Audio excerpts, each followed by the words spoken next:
Just as the couple leans in for a kiss, the husband turns his head and notices something. Their photographer neighbor across the way is also playing around with his wife, but Kelly thinks it's rude to spy on the neighbors like this. No, we're not spying, we're just looking outside our window and they happen to be in our field of vision. The couple across the street gets more and more bold. Shy little Kelly's face turns bright red in an instant. Afterward, she rushes into the bathroom, sprays on some perfume, dolls herself up, and slips into some sexy lingerie, ready to have some fun with her husband. But to her disappointment, she finds that Thomas has already fallen asleep. After work, Kelly and Thomas's greatest pleasure is spying on the neighbors across the way. They even start copying their habits and routines. That's when they notice the man seems to be choking on something, but his wife has her headphones on and is dancing away, completely oblivious to his cries for help. Kelly and Thomas are drenched in nervous sweat, desperate to rush over and warn her. Call 911? No, they're not gonna get there fast enough. You need to go over there. Okay. But running over to help would expose their peeping secret. Kelly insists that saving a life has to come first. Just as Thomas is about to head downstairs,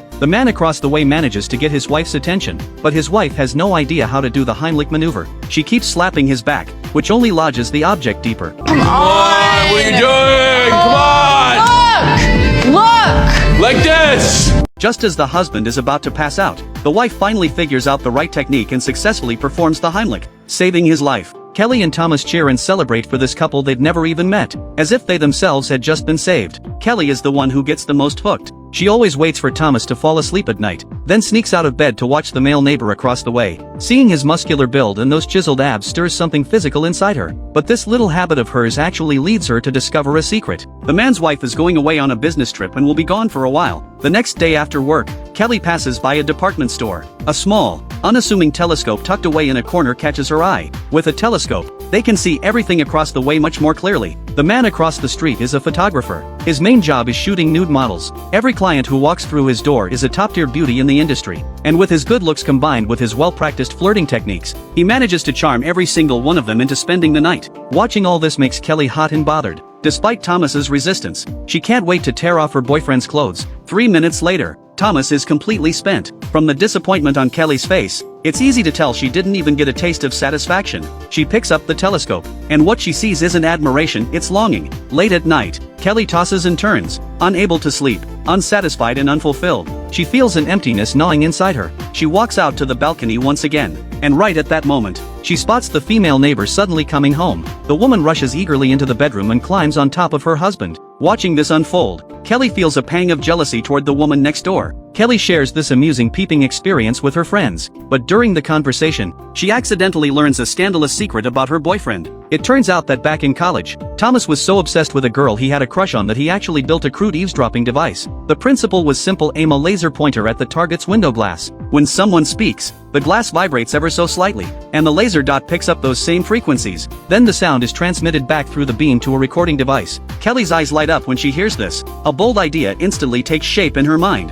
The live visual feed can no longer satisfy her peculiar obsession. If she could actually hear the neighbors' voices too, just the thought of it is thrilling. She can't wait to try it out. Haven't we done this yet? Well, Pippa, it's probably illegal, and B, we can't. I mean, if we shine a laser into their apartment, it terminates. There's no way to sneak into Brett's studio and perfectly place a mirror behind his window. We're out of luck. If the laser hits a mirror, the neighbors will never notice it. And as luck would have it, the neighbors are hosting a party tonight. Kelly and Thomas dress up in disguise and successfully sneak in. They secretly use chewing gum to stick a small mirror onto a decoration near the window. Following the same method from his college days, Thomas replicates the exact same laser recording device. When the laser dot hits the mirror across the way, that green beam capable of transmitting sound instantly comes to life. They eagerly switch on the speaker, but what comes through is not what they expected to hear. Why are you going to the bathroom with some woman? Everybody, are you stupid? It turns out that at the party, the wife spotted her husband going into the bathroom alone with another woman. She suspects he's having an affair, but the man flips the script on her, claiming the woman is just a client and that he has to use his charm to keep the money coming in for the family. He accuses his wife of being unsupportive and questioning his work. The woman feels guilty for doubting her husband and starts to back down, but then the man grabs her by the hair and slams her face into the ground. The sound of her glasses shattering mixes with her anguished sobbing. Kelly and Thomas on this side fall into stunned silence. The thrill of peeping vanishes in an instant. Cheating and domestic violence completely shatter the image of the handsome hunk in Kelly's mind. Her life suddenly feels dull and meaningless. But sometimes, fate works in mysterious ways. The female neighbor from across the way actually walks into their eye clinic. Kelly can barely contain her excitement. She enthusiastically goes up to greet her and even picks out a pair of glasses that perfectly suits her style. They've technically never met before, yet it feels like they've been old friends for years. They exchange contact information, and before long, the two become close girlfriends. Through their chats, Kelly learns the woman's name is Julia. She says she and her husband Paul have always had a great relationship, and that her husband's performance in bed is absolutely top-notch. Hearing this, Kelly's expression instantly freezes, because she knows Paul far better than Julia does. Her husband is nothing but a complete and utter hypocrite. Back home, Kelly discusses with Thomas a plan to tell Julia the truth about Paul's affair. She wants to save her friend who's trapped in a prison of a marriage. Thomas firmly opposes this irrational idea. They have no right to interfere in other people's lives, and doing so would completely expose the truth about their peeping. She doesn't need to be saved. She doesn't need to be saved by you. This is straight up none of your business. Thomas. Thomas storms out, slamming the door behind him, and heads to the bar downstairs to drink away his frustration. Undeterred, Kelly picks up the telescope once again and continues watching the neighbors' lives unfold. Julia puts on sexy lingerie and reaches out to embrace her husband, but Paul coldly pushes her away, because he's already spent all his energy on that model from earlier in the day, and this scene only deepens the guilt weighing on Kelly's heart. At this moment, she feels like an angel who can't stand to see suffering. Determined to help Julia with whatever little power she has, behind Thomas's back, she secretly turns on the recording equipment, then uses her computer to connect to the neighbor's printer. Kelly sends a message through remote printing, telling Julia that her husband is cheating on her, and that in the bathroom trash can, there's a used condom. By the time Thomas discovers what Kelly has done, it's too late. Julia does find that disgusting thing in the trash can, just as described. And while the couple is still fighting about it, Julia has already walked up to Paul holding a knife. What do we do? Jesus, are we gonna watch this woman stab this man? I'm calling the cops. No, you can't call the cops. I'm calling the cops. We're about to watch a murder that you instigated. I didn't tell her to kill anyone. Thankfully, Julia doesn't go through with it. Kelly finally lets out a sigh of relief. Otherwise, the guilt would haunt her for the rest of her life. Thomas smashes the telescope, putting a definitive end to this peeping fiasco. Forcing your way into someone else's life will come back to bite you sooner or later. After a night of reflection, Kelly deeply realizes the gravity of her mistake. She makes up her mind to throw away the telescope, cut off all contact with Julia, and from now on, just focus on living her life with her boyfriend. But fate isn't about to let them off that easily. Kelly suddenly sees something horrifying. Julia is dead. She died the very next day. She spared Paul, but she didn't spare herself. Kelly refused to listen to reason and forced her way into someone else's marriage, and it cost an innocent life. Thomas had warned her not to meddle in other people's business, but she just wouldn't listen. And now look what happened. Kelly has become an indirect killer. Thomas places all the blame squarely on Kelly. Unable to bear it any longer, he breaks up with her on the spot, packs his bags, and moves out of their apartment. Her boyfriend's reaction breaks Kelly's heart. He was the one who insisted on peeping in the first place. He was the one who built the eavesdropping device. And now that something goes wrong, he dumps all the blame on her. Does Thomas really bear no responsibility at all?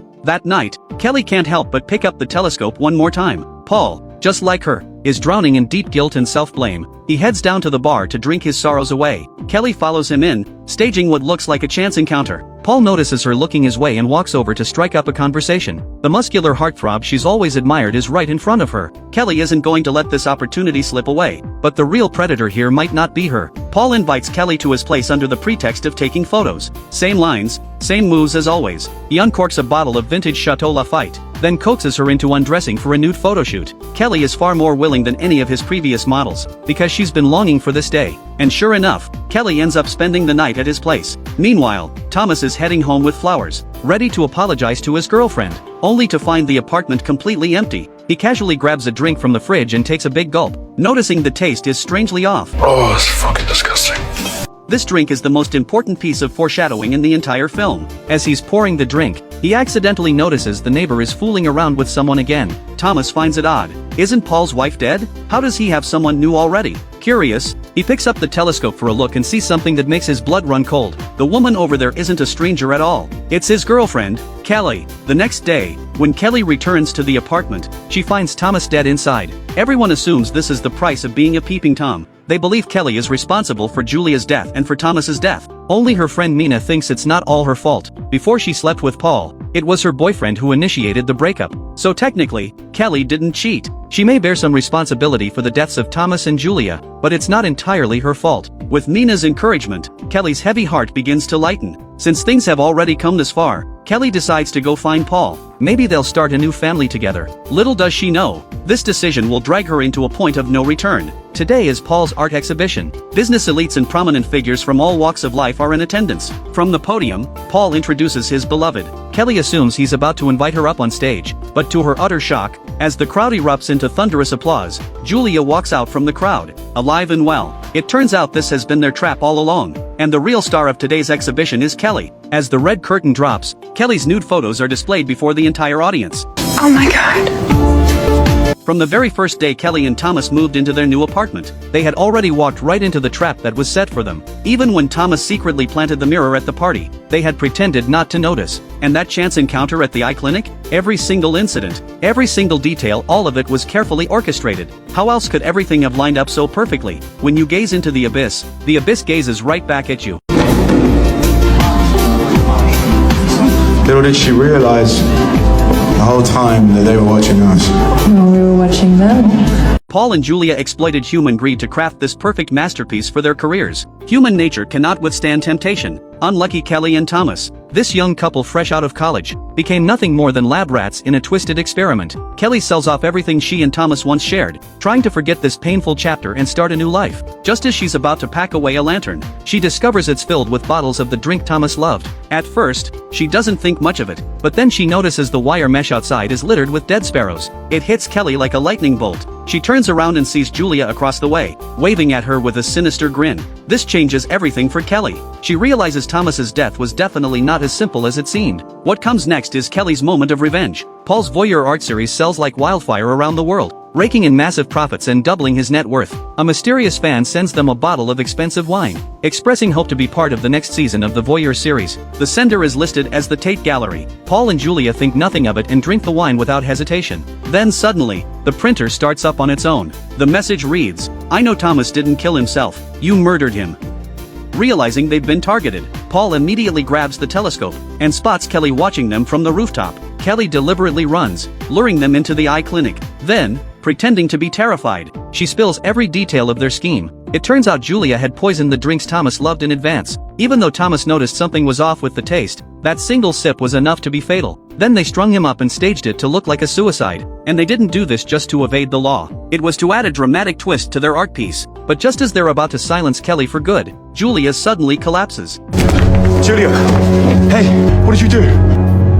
You weigh a little bit more, so it might take a minute to kick in. Moments later, Paul starts losing consciousness too. He suddenly remembers the wine they just drank. But by now, he's lost all ability to fight back. Nothing more than a lamb awaiting slaughter. Look at me! Take one final look. Because it's the last thing you're ever gonna see. Paul and Julia are each placed on an operating table. Kelly performs cataract surgery on them, free of charge. She uses a laser to destroy the retinas protecting their eyes, locking their world forever in total darkness. Kelly punishes this evil couple in the simplest way possible. They will spend the rest of their lives in a fate worse than death. And with that, the film comes to an end. Peeping itself isn't what's truly terrifying. What's terrifying is our inability to control our own desires, our failure to hold the line on our own morality. The Voyeurs isn't just a thriller or mystery film. It's a profound reflection on human nature and morality. There's no complicated, mind-bending plot, yet it sends chills down your spine more than any mystery ever could. It tells us that curiosity is natural, but desire must have its boundaries. In this age of information overload and social media dominance, we must respect other people's privacy.